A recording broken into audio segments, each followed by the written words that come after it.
What if we create our own top 100 movies list and do that instead of AFI's bullshit?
All right, we are live. What's up, everybody? Yo, what's good? Yeah, so what are some movies that would have to make that list, Jace or Josh? Hey, first off, got to apologize to all of our faithful that we missed last week. That was my fault. Life got in the way.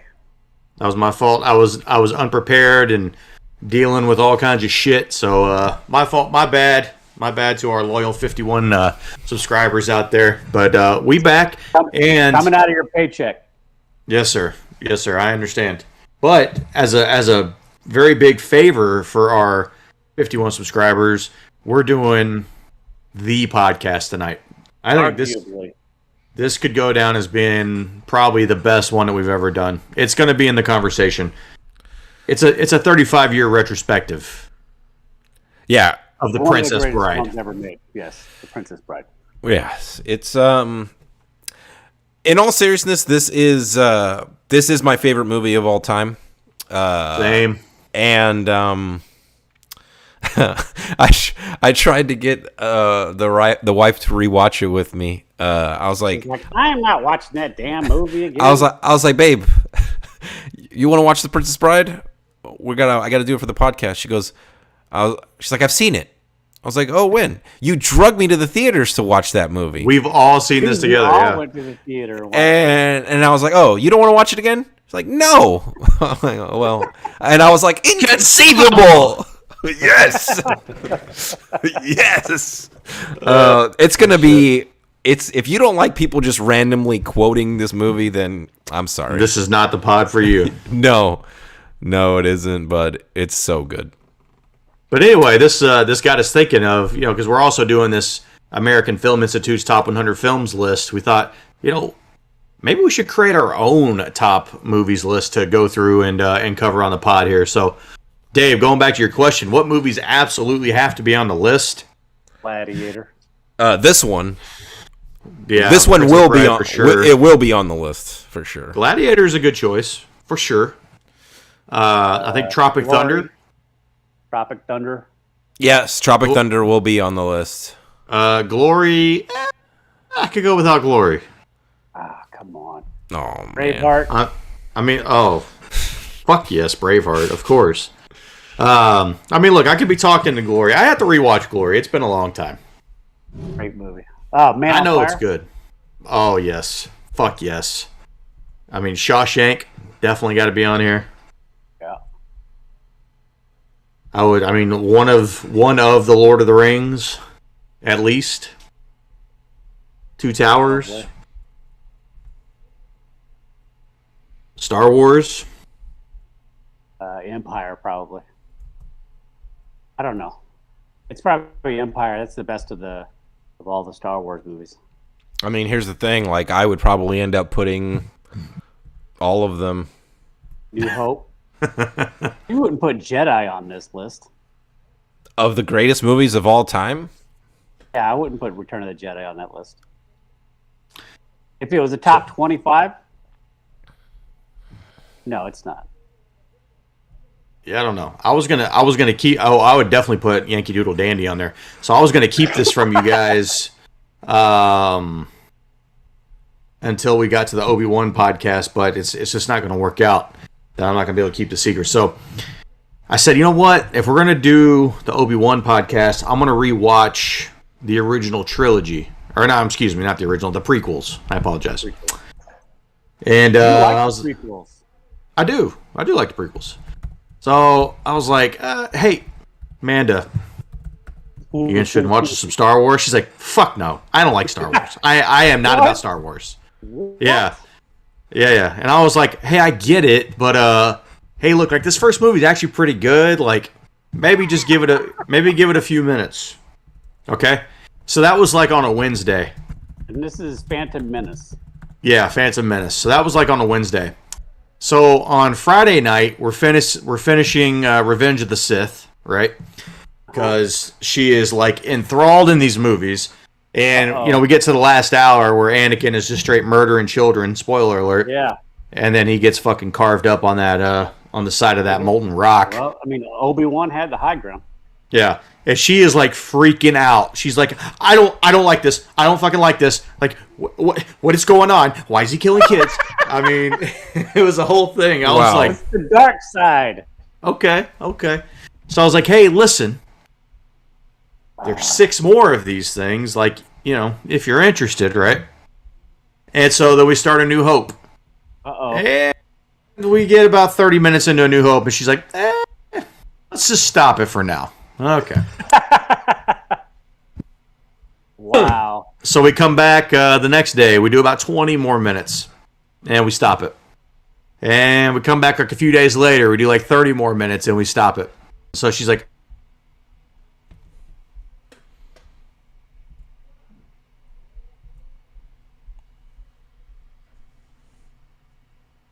and then we start Empire. So we've been sitting through Empire now for 2 sittings. We got about 30 minutes left. So she's been a little bit more into Empire.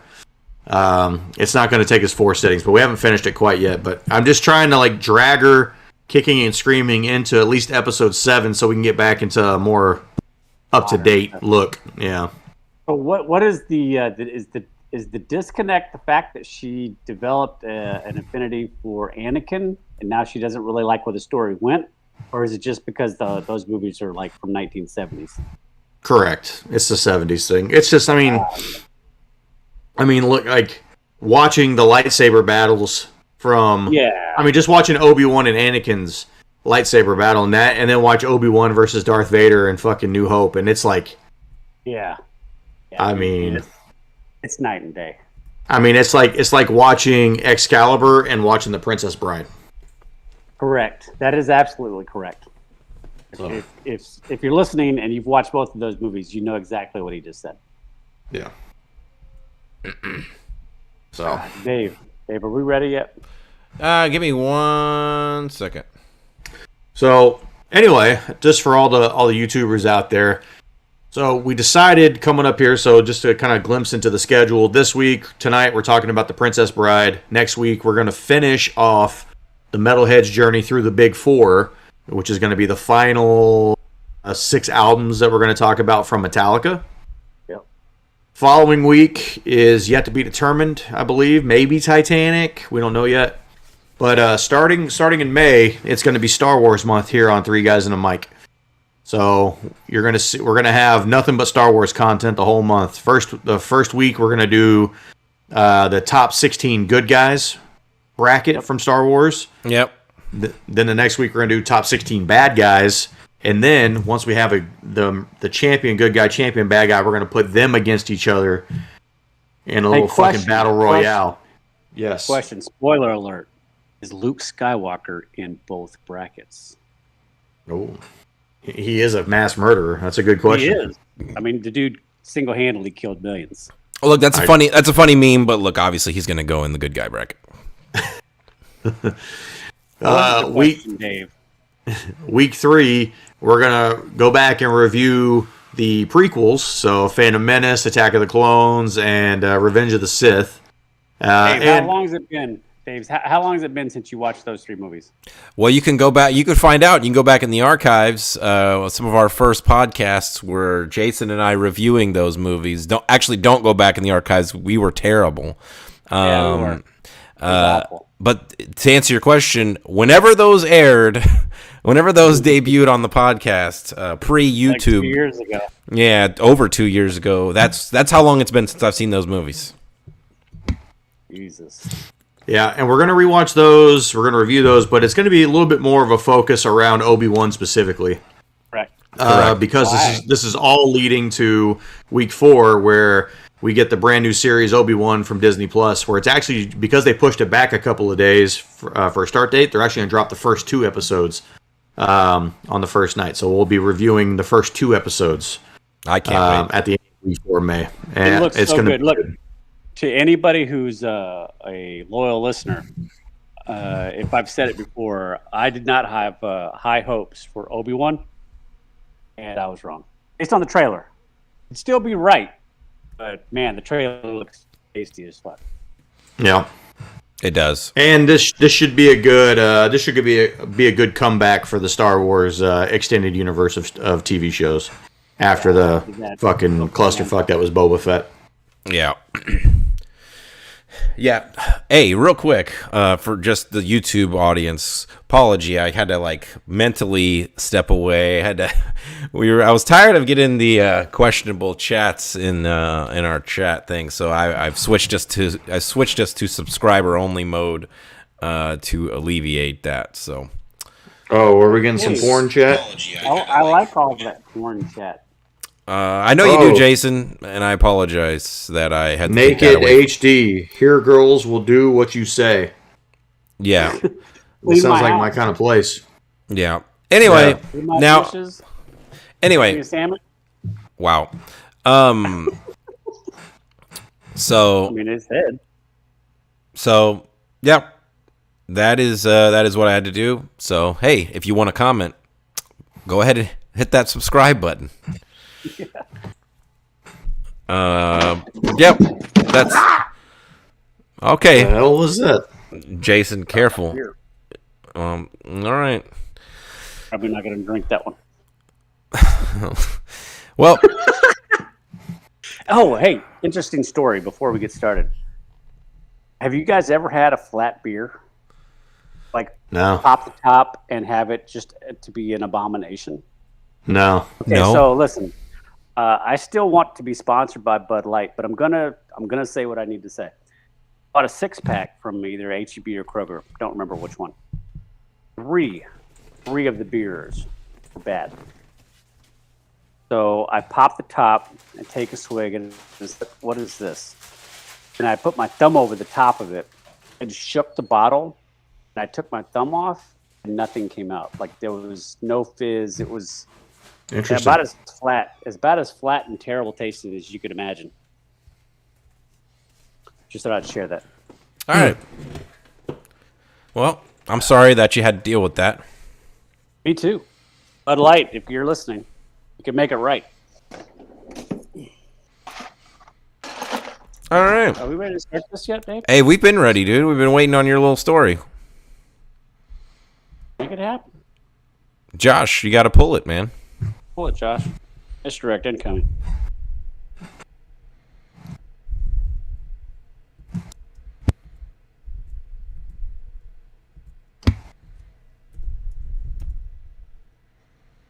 Hello, and welcome to Three Guys and a Mic presents Anybody Want a Peanut? A 35th anniversary retrospective look at The Princess Bride. I'm your co-host, The Human Dart, along with... And David Disaster. That shit was fantastic. See, that's why I couldn't tell you what it was, Dave. I had to save it.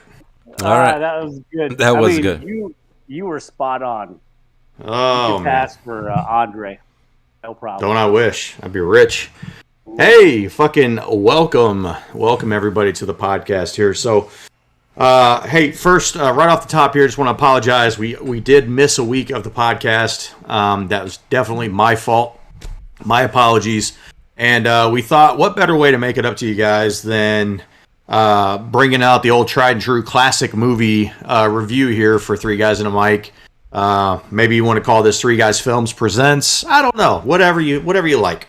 But we're going to give you guys a little treat tonight. We're going to talk about the greatest movie in the history of time, The Princess Bride. I actually agree. I grew up watching this movie pretty young. My older brothers, specifically my older brother, Robert, I think, turned me on to this movie initially.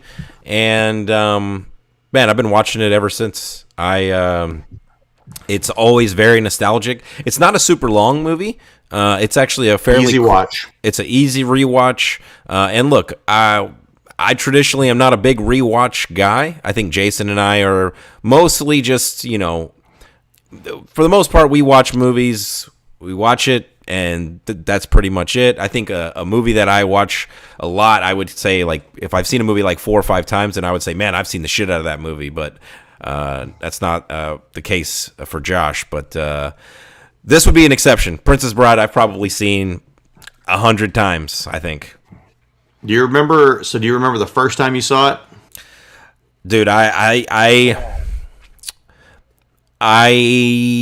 can, but it's like in slideshow form. Because I was very young. I had to have been no older. I had to have been somewhere between 6 and 8. 87, I was just about to start high school, I think. Yeah, I mean, you've been 13, Fossil. I mean, I was 2, so I don't think that I watched this at the theater. I want to say I saw this probably early 90s, like on TV or something. yep. I don't remember this movie being like a big production as far as like, wall to wall like advertising as far as go watch Princess Bride. Yeah, it did okay at the box office. I mean, it cost $16 million to make the movie. It ended up making $31 million at the box office, so it was fine, but it wasn't a huge movie. This is the epitome of like cult classic. Exactly. Very much. Yep. I think in retrospect, this movie has like long created a huge legacy. And I feel like with each generation of people that like see this movie for the first time, it just grows, because now this movie I feel like is, I mean, it's got a really huge following, I would say. Yeah, I'd say. I mean, it's at its probably most popular that it's ever been. Yeah, and I'll say this, I have a disdain for Hollywood in their remakes. I swear to God, if they ever remake this fucking movie, I'm boycotting whoever greenlights that shit. I'll go see it. I will, but I would say this. I mean, there's no way they would be able to have capture this. They'd have, the only way they recreate this movie is they'd have to go in a completely different direction. Like, it wouldn't even be a remake. It'd be like a reimagining. Yeah, it would need to be like the Leo, Claire Danes, Romeo and Juliet. Like, their names are Romeo and Juliet, their families don't get along, but outside of that, it's pretty much unrecognizable. It's two gangs fighting each other. Yeah. I would never go watch it. No. I probably would. Yeah, so I remember I was in 5th grade the first time I saw this. My teacher, Miss Atterbury, Shout out. Yep, shout out Miss Atterbury. We were, whatever the class thing was that day, we were watching a movie. So whatever was going on that day, we were watching a movie, and I was like, fuck yes, let's go. And she's like, yeah, we're going to watch The Princess Bride. I'm like, what? Like, I don't want to watch that. That sounds like a fucking shitty movie. And she's like, no. You told is this a love story? Yeah. I was literally Fred Savage here. Yeah. I was like, is this a kissing movie? Yeah. And so she's like, no, trust me, it's a good movie. And I was just like, yeah, we'll see about that. Young Josh. And then this lady proceeded to change my fucking life, man. Like, we only got to watch an hour of the movie because, the class wasn't, it was only that long. And dude, I was so fucking mad when that bell rang, and I was like, what do you we're gonna finish watching this next time? No, today's the only day you gotta watch a movie. What the fuck? What do you mean? Like, this is bullshit. Inconceivable.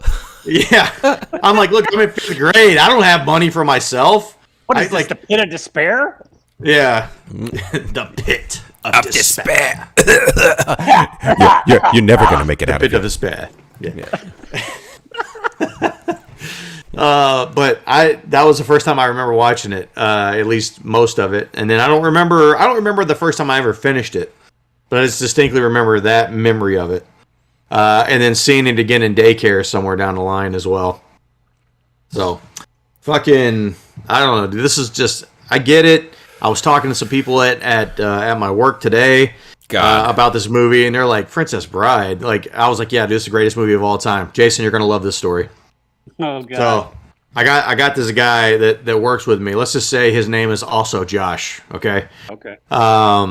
and Josh is a little younger than I or we are. I mean, he's fucking like, light years younger than you, Fossil. Yeah. But so I'm like, yeah, Princess Bride, greatest movie of all time. And he's like, I wouldn't say that. And I was like, oh yeah, what's the best movie of all time? Go, 3, 2, 1, go. And he's like, A Knight's Tale. And I'm like, With Heath Ledger? yeah, I'm like, I mean, that's a good movie. Don't get me wrong. I'm like, A Knight's Tale? It's not even in the same league as Princess Bride, though. And I'm like, hold on a second. Hold on. I start texting. I'm like, no. I got to call Dave real quick. Oh, yeah. So I get Dave on the phone. I put him on speaker. I'm like, Dave, listen what this fucking nerd just said. And he's like, A Knight's Tale? What is this guy, fucking 5 years old? I didn't know I didn't know I was on speaker. No, it was priceless, man. You cut that dude. You cut that dude like deep, man. He was like, oh. My son loved that movie when he was like 5. Well, sure, because your son was an idiot 5-year-old. Oh no. I mean, this dude's a 20-year-old booger-eating moron. Hey, shout out though. This is all in good fun. We're just pretending. Yeah, I'm not pretending. Oh, okay. You know what I'm saying out there, other Josh. Okay, but you know it. I know it. Everybody knows it. A Knight's Tale is fucking garbage. Oh, it's straight shit. But he was shitting on the fact. He's like, there's only like 2 sword fights in this movie. I'm like, no, that's not true. And I'm like, yeah, there is. That's kind of true. That's kind of true. There really only are 2. But I didn't let him have that in the moment. I was like, no. There's like all this other stuff going on. Both of those sword fights are better than any fight. Oh, dude. I mean, they are just. I mean, we'll get into it. But I actually really like The Knight's Tale. I think it's a really cool kind of spin on on that type of tale. But yeah, dude, it's not in the same league. A Knight's Tale is a fine movie. It's fine. It's good. Entertainment. But Jason, go ahead and add that to your list of your top movies, okay? And we'll see if it makes the list. It's not on. I purposefully won't pick it.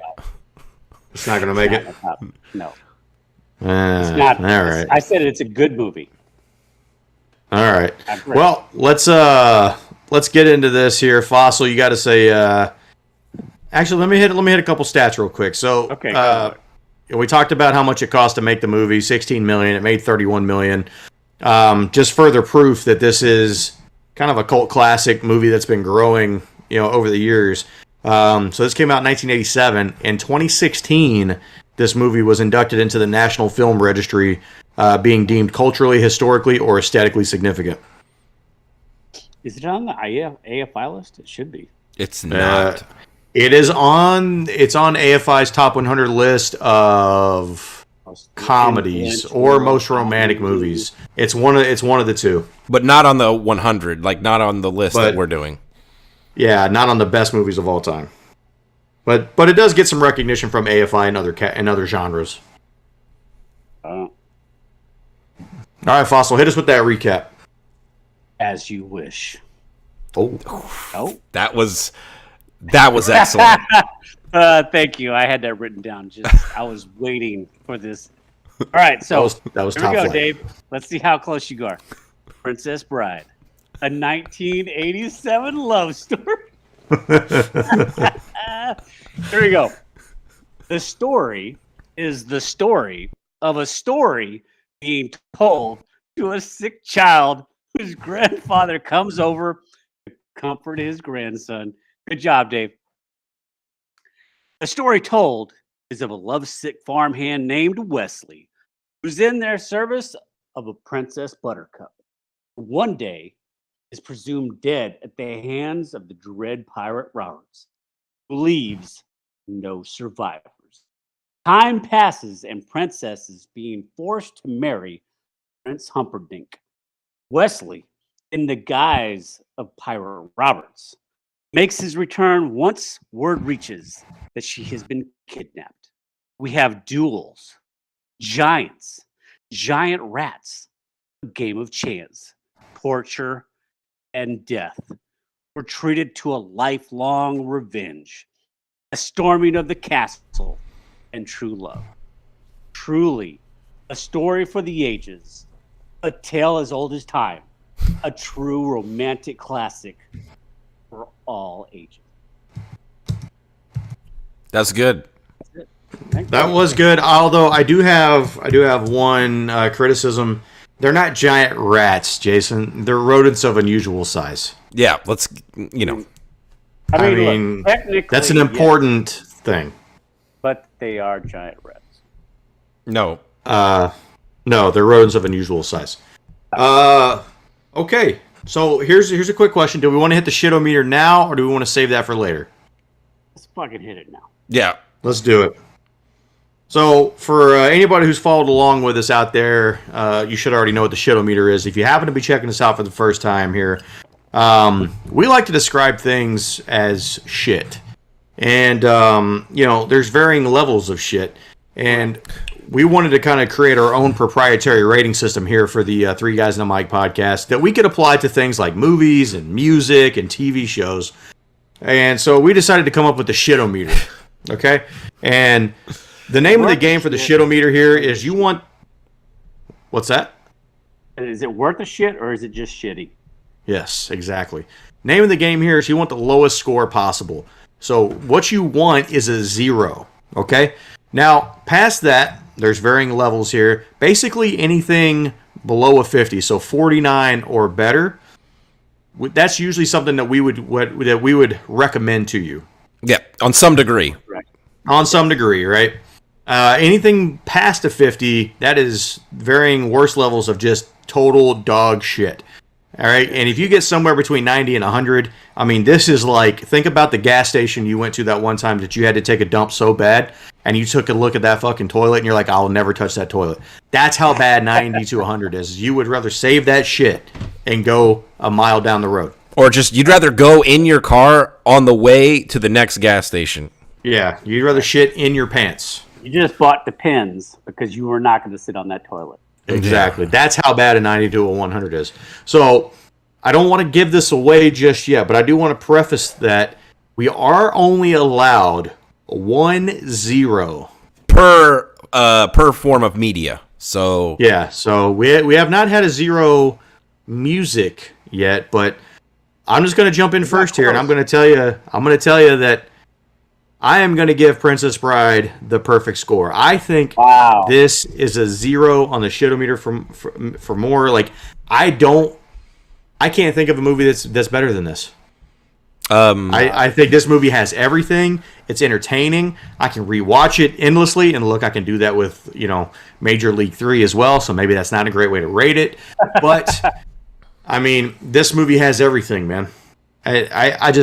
I love this movie. It's a feel-good movie. It's an hour and a half. It's probably the fucking most quotable movie I've ever seen. Which we'll get to later.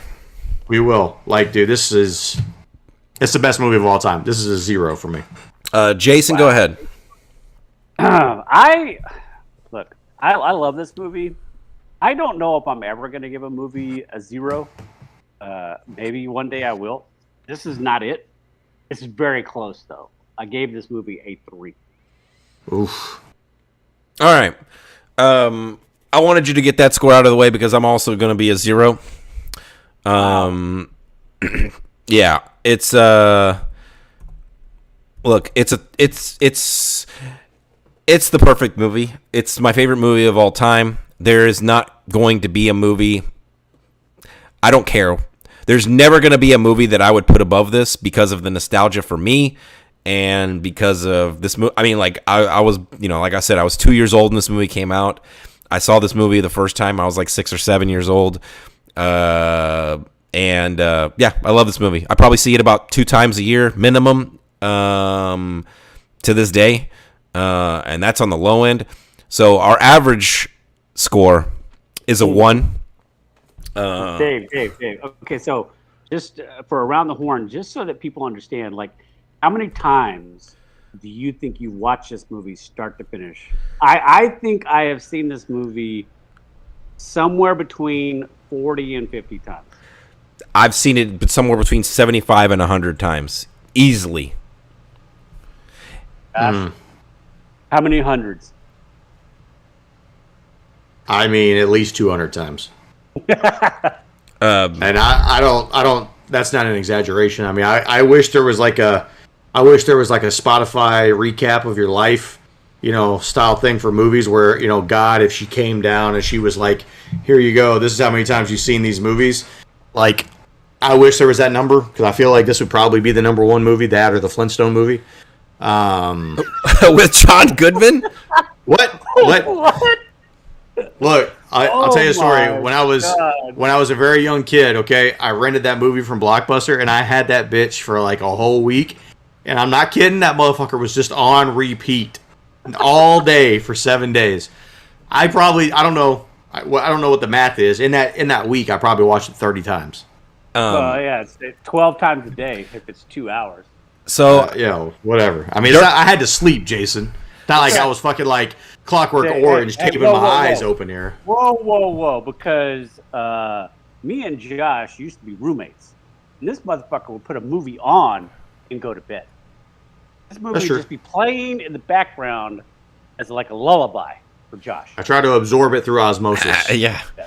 No, there was a time, there were several summers as a young kid where, like I would be home, parents would be at work or whatever, and dude, I'd watch this movie almost every day, like once every day, for several summers. And so, I mean, like, just my childhood, if you just count from the ages of, like, whenever I first saw this movie, 7 years old to 13, that's probably 70 of my 100 times right there. Yeah. Have your kids seen this movie, both of you guys? I have a story. Tell me more. Yeah. So my oldest son, Jason, I've told the story already to Jason. So my oldest son, we watched this movie. I showed him this movie, I don't know, maybe last year. And at the time, he was like, he said he liked it. Whatever. It was fine. This was like last year at some point. Anyway, so when we decided we were going to review this movie this week, I was like, hey, son, do you want to rewatch this movie with me? And he's like, what movie? And I told him, it's The Princess Bride. And he goes, and then I pull it up on Disney Plus, and I show him, he goes, oh, that movie? No, I don't really want to watch that one. And I'm like, why? Because that one's super boring. They're just talking the whole time. And he's like, can we watch something else? And I'm like, come on, it's my favorite movie of all time. He goes, that's nice. Okay, they're just talking the whole time. I mean, what does he want to watch? Dude, I don't know. Like, I'm just like, my story is so my son has not seen it yet. And I was all hyped up. I was like, oh my God, he hasn't seen this movie yet. It's so fantastic. It's great. And so I was like, you want to watch it? And he was like, not really. I was like, it's a comedy. And he was like, and I was like, it's a romantic comedy, but it's hilarious. It's like the greatest movie ever made. And he was like, yeah, maybe next time. I was like, oh no. But dude, why are you selling this to your son as a romantic comedy? Dude, I know you really did with like Andre the Giant and sword fighting. You didn't really sell it as hard as you probably could have. You could have just lied. Yeah, it's a fucking action flick. I mean, this is like sword fighting and wild beasts, rodents of unusual size. That's right, exactly, dude. I mean, you could have like at a pit of despair. Yeah. That's. I mean, all those are accurate. Maybe next time. You could have said it's got a character called the Dread Pirate Roberts. Yeah. And he's like, and then you could have been like, there will be no survivors. Oh man. Well, look, let's get into the categories here. So let's start off with favorite scenes. Dave, you want to go first? At this one, look, there's so many. I'm not gonna say this is my favorite scene is really typical. But I'm just going to go with, like, one of them. So I really love the exchange from Inigo to Wesley whenever on top of the rock? Yeah, whenever he pulls him up and they're talking. They're going to do the duel? Yeah, before the duel. It's the conversation before the duel where... About the sword and everything? Yeah, he's talking about his father, and the story about his father making the sword, and then the guy decides not to pay, and then his father is slain, and he tells a story about how he picked up the sword and he was gonna fight this man, and the man slashed him, and like just that whole exchange, and the respect that these two individuals have for each other, the Wesley and Indigo, is so cool. It's so awesome, right? And then they duel, and even though Indigo loses, he's like, look, I can't slay a man of your talents. Like it just be like I can't slay an art for him, basically. But he can't have him following him either. So knocks him out. I love the like. So when they're talking, like, and you get the music in the background when that conversation happens is so money. I was gonna say, not to give this away, but this is something I have in What's Age the Best later on is the soundtrack. But the soundtrack, when he's talking about that, he's like, the six-fingered man refuse, and then you get like this really nice soundtrack, and then you just get really good comic timing. He's like, it has been 25 years, and I'm starting to lose confidence. Yeah. It's just like the comic timing switching into that was really good. Yeah, when you're like, hey, you think we could hurry this along? Yeah. I mean, there's so many lines that are just like so perfect. Like this is a near perfect script. Dude, I mean, speaking of lines, like whenever he's trying to get him to let him get up the thing faster, and he's like, is there nothing I can tell you? He's like, nothing comes to mind. And then he's like, I could, tells him that he, give him his word as a Spaniard. He's like, no good. I've known too many Spaniards. Yeah. And then he's like, I swear my father, Domingo Montoya, you will reach the top alive. And then just instantly throw me the rope. It's so good. We could just, you know what we should have done? It should have just printed the script and just went through the whole thing. Did a table. When he gets up there, he's winded. He's like, oh, well, we can take a break. I mean, if you're okay. He goes, I had that scene first as well. Yeah, just like, you seem like a decent man. I hate to kill you. I hate to kill you. You seem like a decent fellow. I hate to die. I hate to die. It's just so it's the thing is that Jason, this movie's a 0. You need to fucking get over it. Yeah, we'll give you time to go back and change your score. My two favorite scenes are this scene and the scene where Montoya actually confronts the six-fingered. Yes, absolutely. Yeah, I also had that as well. It's the dialogue of Montoya, like in the dialogue with Wesley. It's very comedic, but it's very to the point, and it's like that the humor is kind of dry. But when you get into the fight with the six-fingered man, there's like real emotion in it. There's no joking. It's like, prepare to die. Like he just keeps saying it over and over, and it's relentless. And it's a great sword fight. And again, the fucking soundtrack to that is just fucking perfect, man. Yeah. Dude, I mean, when he hits him with that, look, spoiler, it's one of the best quotes in all of movie. But he's like, promise me all that I ask for, and he's like, anything you want, anything, riches or whatever. He's like, and he's like, I want my father back, you son of a bitch. And then the music, the crescendo, just like, poof. Yeah, dude. It's very rare that you get a movie in which a side character gets to fulfill a lifelong revenge story as just a side story in the overarching main storyline. Oh, dude. And it pay off so well. And the payoff is extra because, look, the first time you watch this movie, like, I believe that Indigo died. Like, I thought, I was like, oh, come on, man. He got so fucking close and he died. Yeah. And then he comes back, and you're like, and then it's like they're big, then he hulks up, right, brother? Yeah. Brother. So that was two of the three scenes I had. The scene that I had listed that we haven't talked about yet is the Battle of Wits with Facini. Oh, dude. Yeah. It's good too. I mean, what did he say? He says, "You bested my giant, you bested my swordsman," and he's like, "It's." Which means you're incredibly strong. Yeah. Yes, strong. But it's something you put the poison as far away from yourself as possible. So I can clearly not choose the wine in front of you. But Yeah. you've also bested my swords, which means you've studied. And in studying, you must have learned that man is mortal. Man is mortal. Which, dude, like, it's... This is the greatest movie of all time. Look, I understand this is probably going to be, like, us repeating this over and over and over again. But, like, if you haven't seen this movie, like, wake up. Like, go watch it. Yeah. Because we're spoiling it all. Like... The only slightly lesser known is this. David, do it. Never go against a Sicilian. When death is on the line.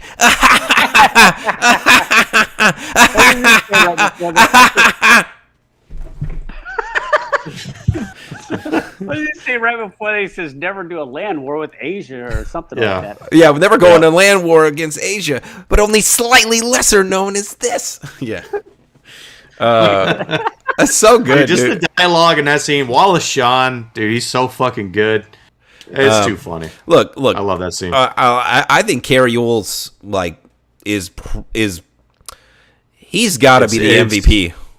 It's Carrie Elwes. Oh, my bad. I've always said it the way I just said it. I always have as well, but I've been watching a lot of videos recently, and everybody calls him Carrie Elwes.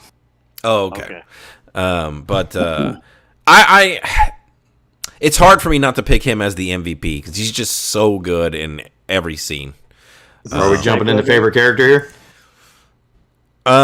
Yeah, we can. Go ahead, Dave. Look, I know I was just praising Wesley, but I don't know. It's probably Inigo Montoya for me. Okay. I mean, I thought you were gonna go chalk, Dave. Good for you. Look at you. But Low hanging fruit. just because you know what you guys talk about, like his storyline it gets so. I mean, look, everybody gets a satisfying, ending pretty much. But his is just so good. And he just, yeah, no, it didn't. But it's just so good, man. I love that he gets to revenge his father. Yeah. Well, Dave, you stole my motherfucking guy. Oh. That's okay. That's a good choice. He is the kind of like the secret like MVP of this movie. Yeah, he's really good.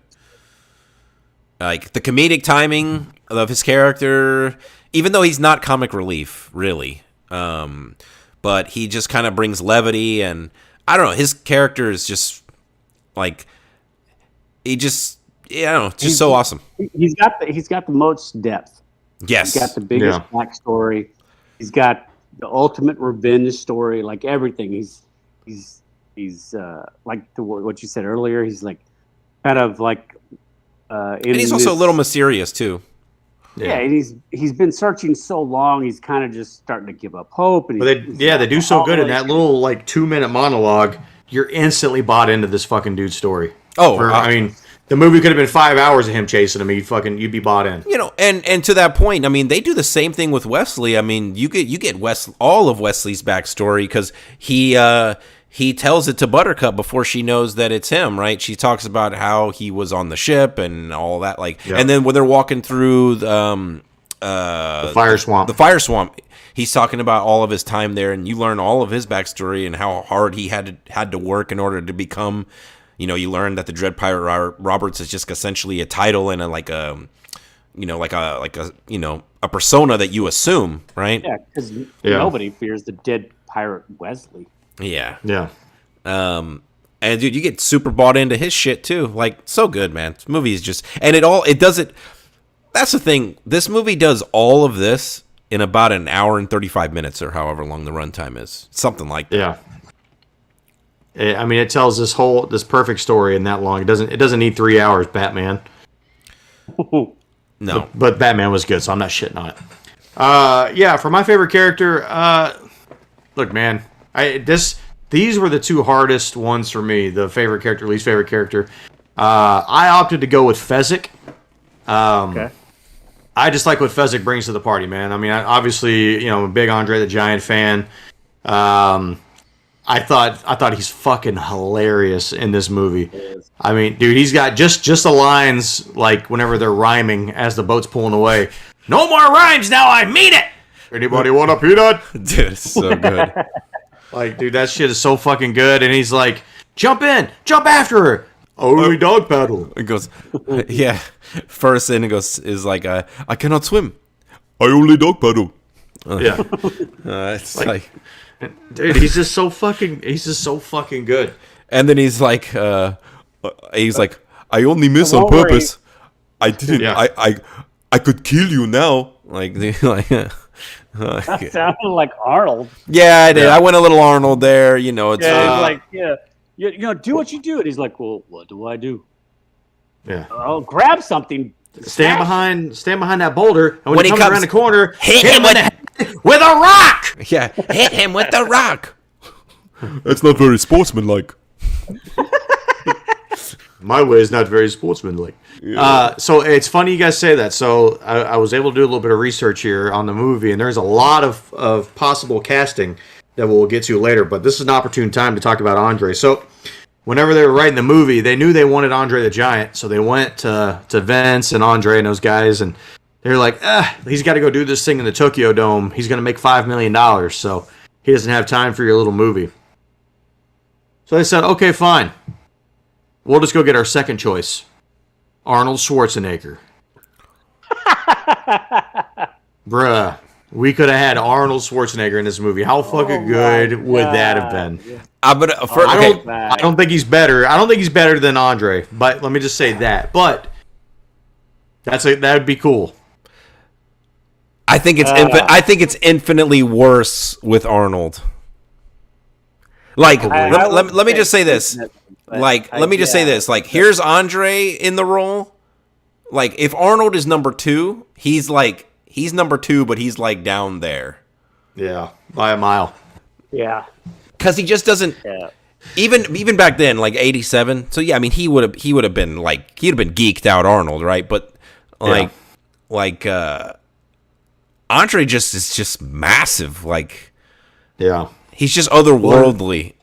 So when they started trying to put this movie together, and he was their second choice, he wasn't really like super well known. By the time they got to make the movie, the Tokyo thing fell through for Andre, so he was available anyway, and Arnold was already on his way to becoming the biggest movie star in the world. So, you know, it worked out the way it was supposed to work out, but it was just like when I read that, I was like, holy shit, we could have had Arnold Schwarzenegger up in this movie. Yeah, it could have been Arnold saying, Anybody want a peanut? You want a peanut? Yeah, I couldn't say it in Arnold's voice. I don't know. like, although, you know, had it that been how it originally was, I mean, look, that would have been pretty cool, though. Yeah. I think he'd have done fine with it. Like, he just wouldn't. Andre's like, I think the appeal to Andre too was the fact. I mean, besides his giant size, was just the fact that like he is hard to understand. Like there is like a certain thing to that's just endearing. Yeah, I just couldn't imagine Andre saying Arnold being like, I only dog paddle. Yeah. And he's like the Terminator or whatever. You know what? That's what it would feel like. I feel like he would probably play it similar to like the Terminator, but like goofier. I don't know. I don't know what movies Arnold was doing like in '87. To go with like kindergarten. Predator. Oh shit! Is that the same year? Somewhere around that ballpark. I think Predator was '88. Something like that. Yeah, here I'll look it up real quick. What about the Roy Batty Award for overacting? I had somebody that I thought this was probably the easiest category. Humperdinck. Oh, I went with Marjorie Mason, who is listed as the ancient booer. Boo! Oh, okay, yeah. Overacting. Overacting. That's probably correct. Yeah, that's probably the right way to go. 1987 for Predator. Okay, so same year. With, Danny Blackler, who was the rodent of unusual size. That's so goofy. Yeah, I would say the old booer is probably the overactor. Probably. All right. Least favorite character. My brain went to Humperdinck because I was thinking you were saying least favorite character, but that is my least favorite character is Humperdinck. And it's not because he sucks. No. The character is supposed to be a shitball, right? Like, Yeah. I don't. He is also my least favorite. Yeah. It's the only choice. And it is because he plays the role. He's a slime ball. Like he forces the marriage and also intends to kill, his bride. So it's an obvious choice. And he's just such a coward. Just at the end when they're doing the whole to the pain thing, and he's just like he just drops his sword, picks up his little dress, and fucking sits down in the chair. He's like, I knew he was bluffing. He goes, drop your sword. Yeah, dude, that whole diatribe that Wesley is given to him is so good. Yeah, he's basically paralyzed in that bed. He's only able to muster up enough strength to lift the sword. Yeah. No, your ears you'll keep, and I'll tell you why. So when children see you would scream, "Oh, mommy, who is that disgusting man? You will know." I don't know. I don't remember exactly what he says, but it's something along those lines. All right. Good. So, hey, Fossil, I'm assuming that was your guy? Yep. All right. So, hey, before we get into the rest of the regular categories here, because we talked about the fact that this is absolutely, without a doubt, 100% the most quotable movie of all time, we figured we'd put in a category for best quote.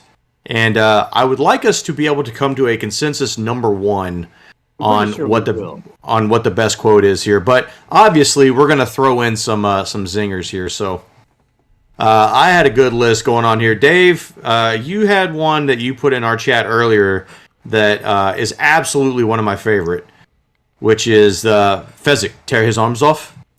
Oh, you mean this gate key?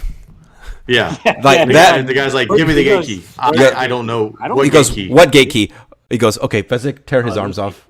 Oh, this gate key. You mean this? Yeah, he just fucking instant folds. Like a wet paper bag. Dude, the comic timing effort is so good though. Fezzik, tear his arms off. Oh, you mean this gate key? Yeah, dude. Because I'm telling you, if that was me, and I was thinking about this, if I was that guy, bro, I'd have instant folded too. I'd have been like, you know what?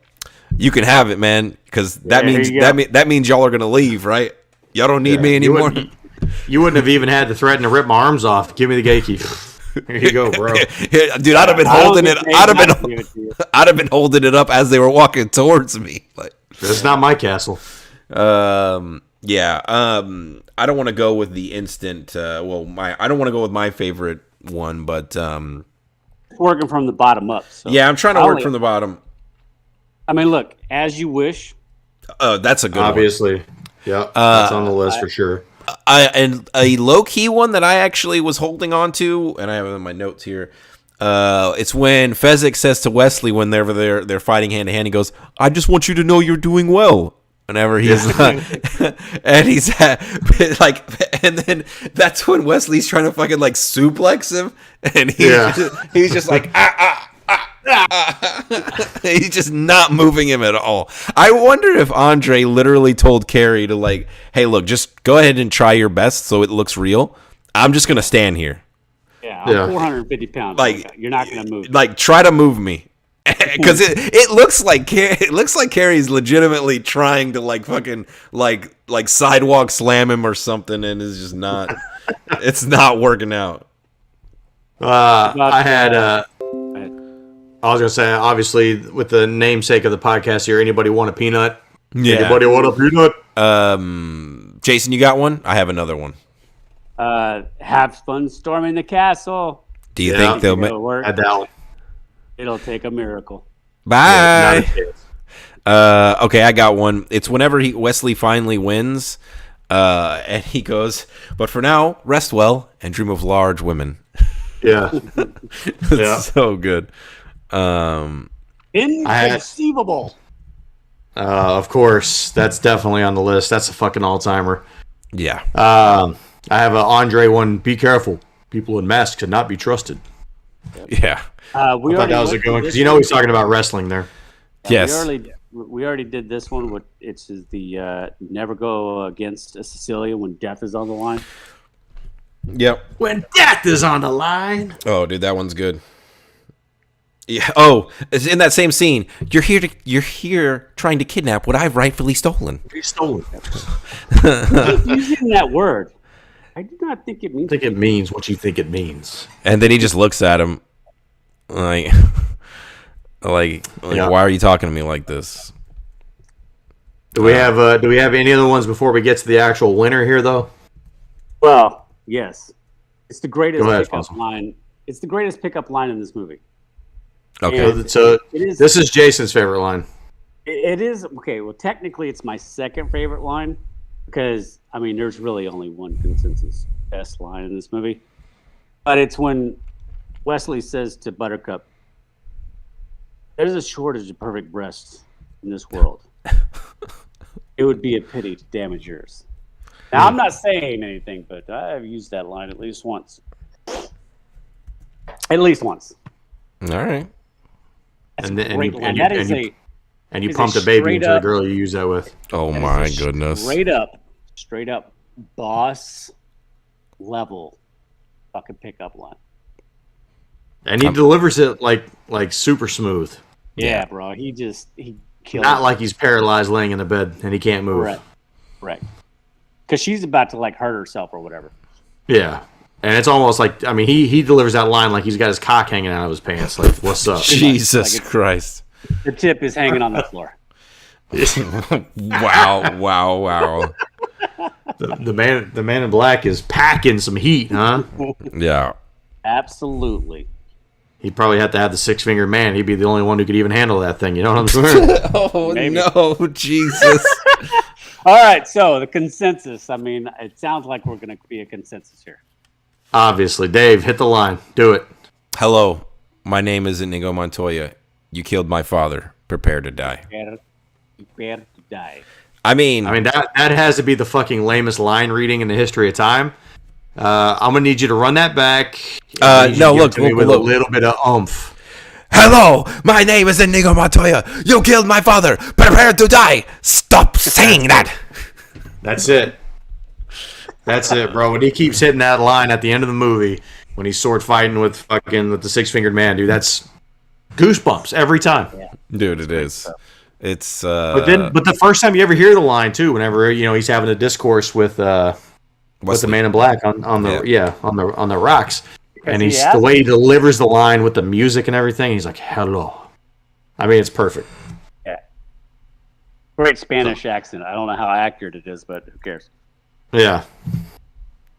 Oh, dude, So it's that is a Three Guys Films, Three Guys Classics, Three Guys and a Mic classic movie, whatever you want to call it.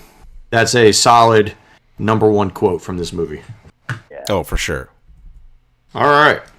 So hey, let's get into the last couple categories here. What's aged the best? What's aged well?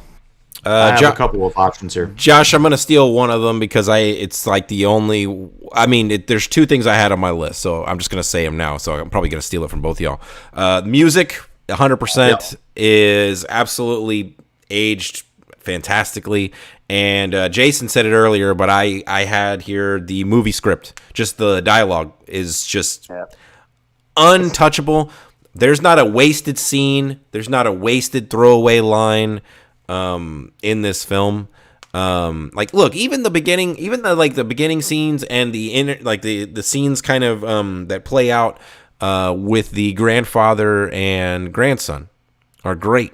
Like when the movie's over and like he closes the book and he's like, "Hey, Grandpa, can you think you can read it to me again tomorrow?" As you wish. Fucking just It's just chef's kiss. Like, mwah, just fucking great. Love it. I would say that we were talking about this earlier when you were talking about Star Wars. Another thing that aged well, the duels. The actual sword play in this movie is very, very well done. Yes. Does not look like shit. No. So like, No, it doesn't. No, so I do. So I do have a couple of things, Dave. Just to go back to the writing there. So the guy who wrote the book is also the guy who wrote the screenplay. His name's William Goldman, and super well known as like being like a script doctor for a lot of famous movies. So he's written a lot of movies, but he's also been brought in to help a lot of different movies. So I mean, he's written The Princess Bride, where'd it go? Butch Cassidy and the Sundance Kid, Heat. He worked on the movie Heat, Misery, All the President's Men, which is another movie coming up on our AFI list. Trying to think, there was one other good movie, Maverick. I don't know. There's a lot. He's participated in a ton of really good movies out there, but one of the biggest ones that is, one of the biggest ones that's less well known is he helped on The Godfather, which, Dave, I know you haven't seen the movie, but there's a great scene between Al Pacino and The Godfather. Marlon Brando, and a great scene between them talking in his garden, and he came in and specifically wrote like that scene, and it's the best scene in the whole movie. So that guy's he's like Hollywood royalty. He died recently, actually. Couple of things I had in here. First thing to say is the best, Rob Reiner, the director of the movie. I mean, I don't know if you guys realize how many good movies this guy's directed. Just pulling a couple off his list here. This is Spinal Tap. When Harry Met Sally. Okay. North. The American President. And just a little popular movie. I don't know if you guys ever heard of this. A Few Good Men. No big deal. Okay. Yeah, so this dude speaks our language here. The other thing I had in here was just the casting for the movie. I felt like it was casted perfectly. I can't think of anybody else that I would want to play any of these characters. Correct. But, Arnold Schwarzenegger. Except for Arnold, exactly. But I did see some possible casting out there. So at one time, before this movie got to Rob Reiner and where it was, there was another group of people that were trying to make this movie. They bought the rights from William Goldman at first, and they were trying to get Christopher Reeve to play the part of Wesley. What? Yeah, but once Rob Reiner got into the film and everything, he was dead set on Cary Elwes pretty quickly. That'd have been weird to see Christopher Reeve trying to climb up the side of that rock face in a wheelchair. I know. That is not fair. Yeesh. That is okay. Very bad. Yeah. So for Buttercup though, Buttercup seemed to be like the hardest one for them to be able to find. Brooke Shields. Nope. When they finally cast Meg Ryan. Robin Wright. When they finally cast Robin Wright, she showed up for her audition. They opened the door, and there was like a sun halo because the sun was behind her. And William Goldman looked at her, and he's like, "That's exactly what I wrote. She's the one." Wow. But leading up to that, they had tested out Uma Thurman, Meg Ryan, Sean Young, who you guys may know from Blade Runner, as well as playing Einhorn from Ace Ventura. Somebody, I think I wrote down this name wrong, so I'm going to skip it. Courtney Cox, somebody named Alexandra Paul, and then this was the one that shocked me the most. Whoopi Goldberg. Okay. All right. They were for Facini. It was not always going to be Wallace Shawn. They had first settled on Danny DeVito, and then they saw Wallace Shawn and thought we're going to go with that. I think Danny DeVito would have been okay. But he wouldn't have had the iconic voice. Yeah, no, the voice is what sets it apart, I think. Absolutely. So Fezzik, obviously we talked about Andre always being the first choice. Arnold was second choice. They also tried out, these are some interesting ones, Kareem Abdul-Jabbar. Okay, he's a giant. They tried out Lou Ferrigno. Okay, well, he was the Hulk. Yeah, and then I thought this one was crazy, Liam Neeson. Wow. Weird. Yeah, so pretty interesting. So those are just some possible castings out there, but I thought the cast obviously is another one of those things that just aged really well. It's perfect. I agree. Aged poorly. Any nitpicks? Anything you want to throw out there? Any issues? I have one. Okay. I just wish that Wesley was not paralyzed for the storming the castle scene, and we could have had him and Indigo fighting together against like all the soldiers in the castle. Like I just felt like them fighting back to back or something would have been a really cool scene. The only thing that doesn't age well is the rodents of unusual sizes. I don't know. At least it's practical effects. So like because of that, I can kind of just deal with it. No, I mean, look, the worst part of it is when that one jumps on Wesley and he takes it to the ground. Like that part of it is like, but it's not like supposed to be a serious movie. It's not like we're watching. Correct. It's not like we're watching Willow and you get that 3-headed fucking like dragon or dog or whatever it is there at the end. I completely forgot about that scene for a reason. Yeah. But yeah. Because the movie doesn't take itself overtly serious. So like they knew what they were making when they had these rodents of unusual size. And it's just like, fuck it. Of unusual size? Yeah. What the fuck is unusual? Don't answer that. Dave, you have any issues or anything that's aged poorly in the movie? No, man. I gave this movie a 0 for a reason. Yeah. Like I said, mine is purely a nitpick of I've seen this movie 200 and something times, and I would just like to see the version where he walks in there and just fucking wrecks everybody in the castle. So, final question here. I think this is obvious. Is this movie rewatchable? God, no. No, I think this might be the definition of rewatchable. This might be the most rewatchable movie because it's relatively short, it's family friendly, it's got something for everybody. It's one of the easiest recommends that I have ever given anyone. Like, I do have one question.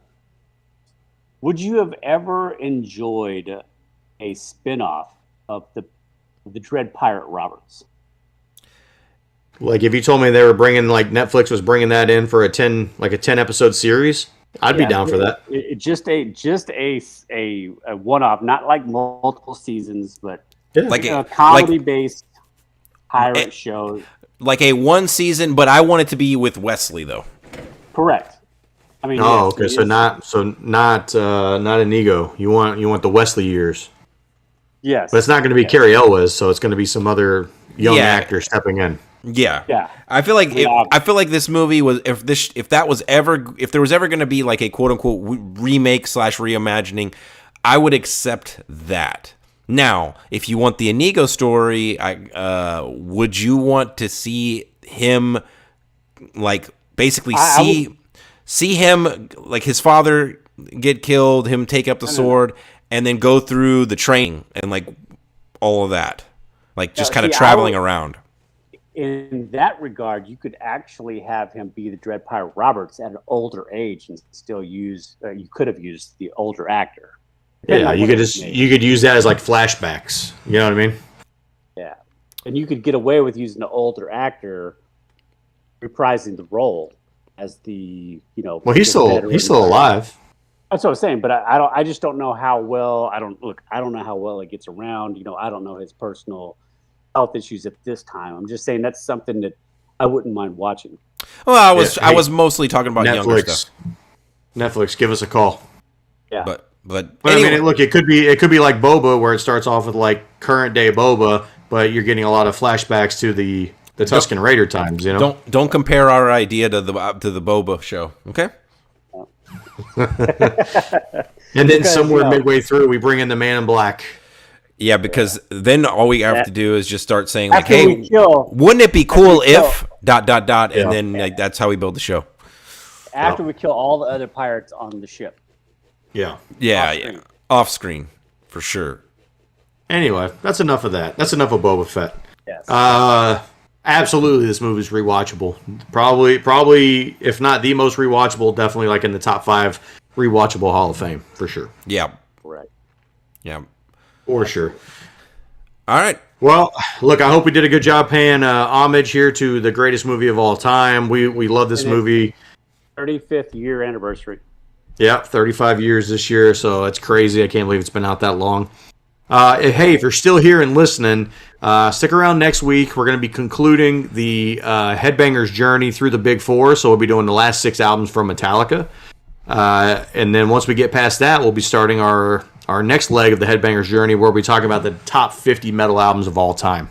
Yeah. So hopefully you're still here and you heard that. If so, see us next week when we talk about the rest of Metallica. In the meantime, live long and prosper.